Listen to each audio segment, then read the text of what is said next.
Hey everybody, this is Tommy Igoe, and we're back here with the Igoe Challenge, and this is your assignments for days 31 through 45. That's right, this is a 2-week assignment, and you're going to see why shortly. I've been waiting to upload these because I've been going over how I'm going to present this because I really wanted to do something that had never been done before in terms of online music education. I think I came up with it for this format. But you guys can tell me what you think after it's over. Now, this will be a 4-step series for this 2 weeks. This is step 1. It will all be labeled clearly in the beginning of the video. But this is going to be step 1 of a 4-step process. You will have to listen to the directions that I give you at the end of each clip to know what to do next. Okay? If you don't listen, you will not get all the benefits. So just stay with me. We'll make it quick and easy, I promise. But you're going to want to stay with me so you can get the most benefits, because what we're trying to solve is, without sacrificing content, dumbing anything down, and making people feel excluded, and also making just a ridiculous amount of videos for like beginner, intermediate, advanced, super beginner, whatever.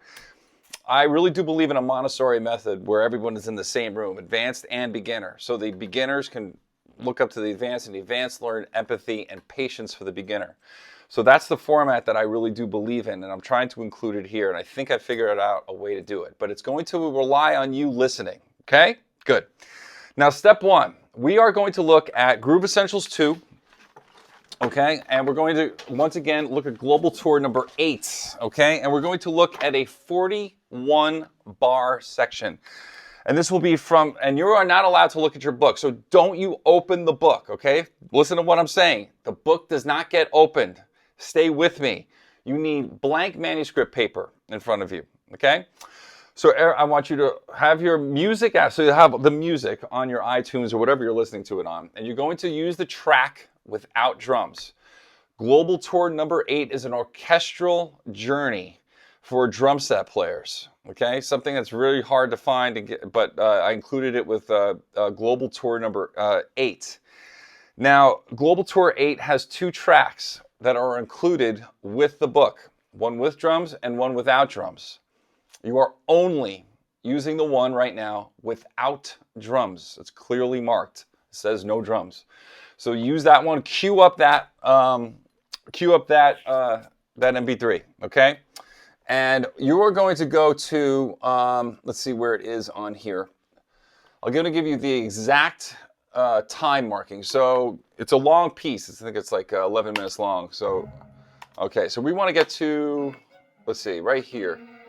So if you're listening to the music right here, 2, 3, 4, boom, stop. That is 5 minutes, 31 seconds in, okay? 5 minutes, 31 seconds in, that is the start of where we are talking about.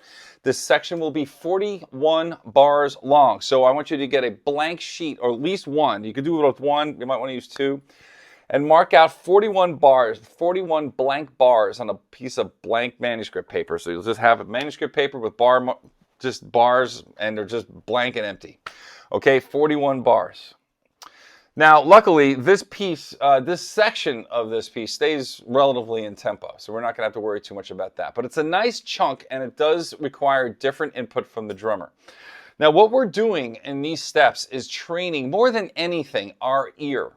Now, you're going to say, well, why am I writing it? Well, because that's the manifestation of what you're hearing. Writing is the manifestation of what you're hearing, okay? So when you have to actually pay attention to the things that you have to filter through your ears. You have to parse that information.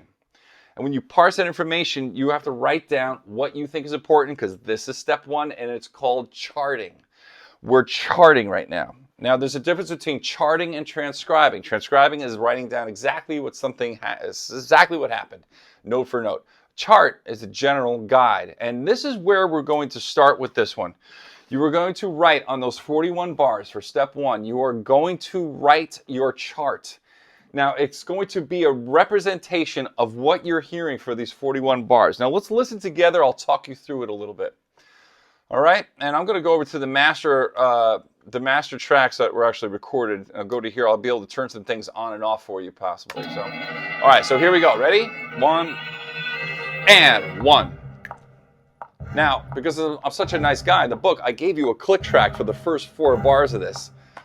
So you should be able to see the figure differences that are in those 2 bars, or hear them rather.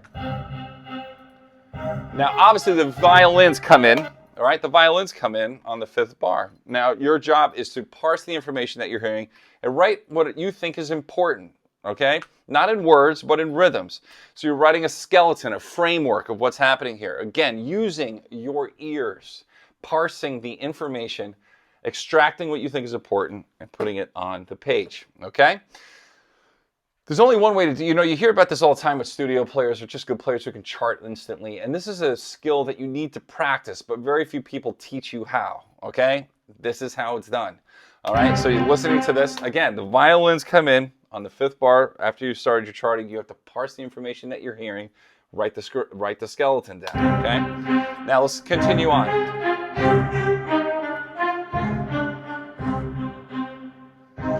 All right, that bass figure is still continuing, right? You got to extract all that. Tell me what you think is important.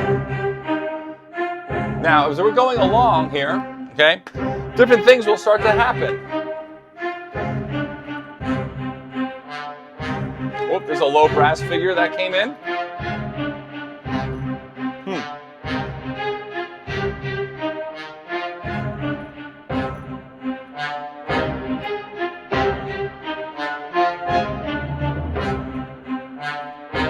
Okay, now, what happens here? There's a complete change, isn't there? There's a complete change. What are you going to do? How are you going to parse the information, get it onto the page to make it look like the skeleton framework to show the thing that just happened musically in the chart? There's no drums in the one that you're listening to because you're listening to the one without drums. All right, so the drummer would be doing something here, and you're writing down the skeleton of what that drummer you should know.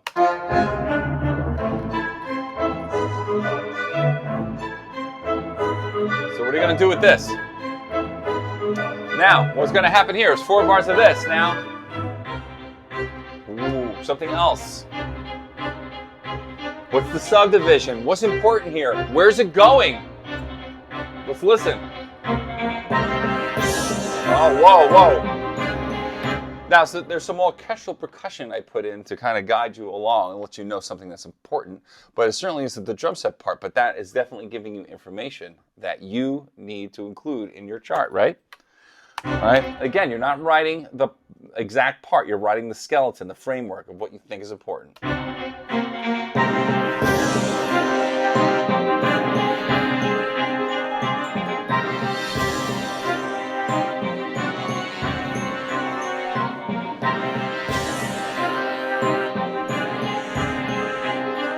All right, now, here come the last 5 bars of our 41. Here you go.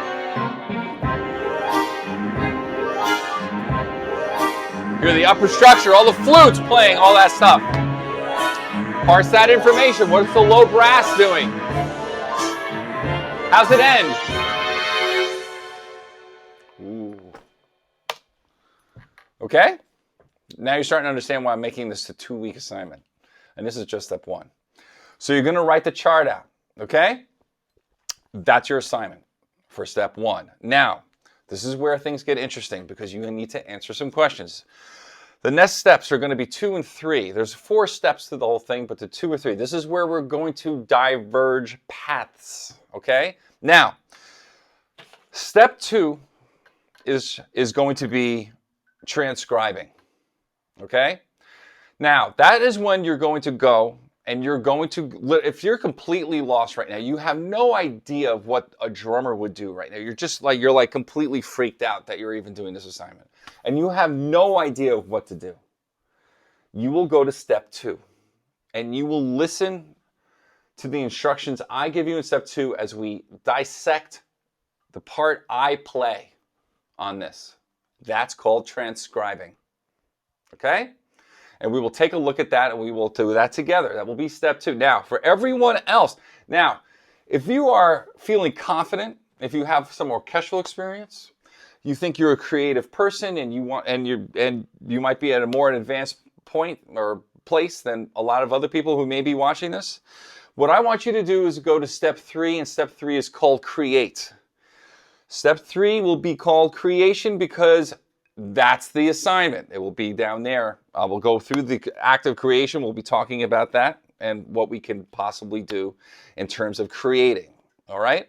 So again, 2 paths. People who are new, kind of freaked out, don't know what to do, we're going to go transcribe. Okay? People who are feeling confident and they want to see how they do as a creation, as a writer, you're going to go to step 3 and you're going to create. Okay? At the end of step 2 and the end of step 3, the paths come back together and we all go to step 4 at the same time. See what I'm talking about? Kind of a different thing here. All right, so you have a decision to make. People who want to create, you go to step 3. People who want to transcribe and get that going first, I'll meet you at step 2. Thanks, family. I'll see you soon.